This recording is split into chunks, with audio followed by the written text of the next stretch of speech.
తిరుమల శ్రీవారి ఆలయంలో సంప్రదాయాలకు కూటమి ప్రభుత్వం తూట్లు పొడుస్తోందన్నారు టీటీడీ మాజీ చైర్మన్ భూమన కరుణాకర్ రెడ్డి.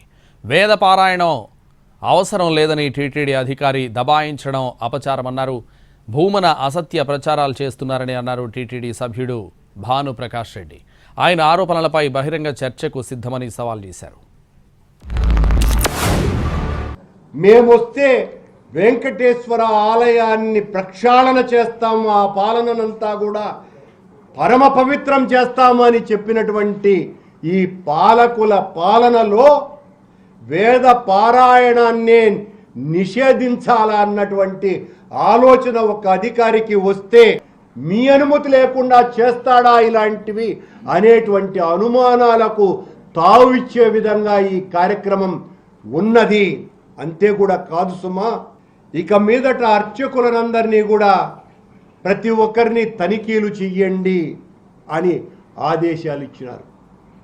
ఇది కూడా నేనేదో అభాండం వేయటానికి చెప్పాల్సిన అవసరం నాకు లేదు. నేను దేనికైనా సిద్ధమే. ఆ అర్చకులంతా వణికిపోతున్నారు. కరుణాకర్ రెడ్డి గారు మాట్లాడిన ప్రతి మాట అబద్ధం అని చెప్పి నిరూపించేదానికి నేను సిద్ధంగా ఉన్నాను. అసలు కమిషన్లు తీసుకున్న నువ్వు హయాంలో టికెట్లో భారీ ఎత్తున కుంభకోణం జరిగింది. పరకామణిలో దాదాపు 100 కోట్ల రూపాయలు దొంగతనం జరిగితే దాని చెట్టు కింద పంచాయతీ మారిగా దాన్ని లోక్ అదాలత్తో కాంప్రమైజ్ చేయించి దాంట్లో కోట్ల రూపాయల చేతులు మారినాయి, కోట్ల రూపాయల చేతులు మారాయి. దీని మీద ఎన్ఫోర్స్మెంట్ డైరెక్టరేట్ కి కంప్లైంట్ చేసేదానికి మేము సిద్ధంగా ఉన్నాం. రాబో రోజుల్లో నిజాలు బయటపడతాయి. ఖచ్చితంగా దీని వెనక పాత్రదారులు, సూత్రధారులు, వాటాదారులు అందరి మీద చట్టరీత్యా మేము చర్యలు తీసుకోబోతున్నాం. మీరు మాట్లాడిన అన్ని అంశాల మీద చర్చించేదానికి బహిరంగ చర్చకు మేము సిద్ధం. ధైర్యం ఉంటే బహిరంగ చర్చకు రావాలని చెప్పి మేము వారిని ఆహ్వానిస్తున్నాం.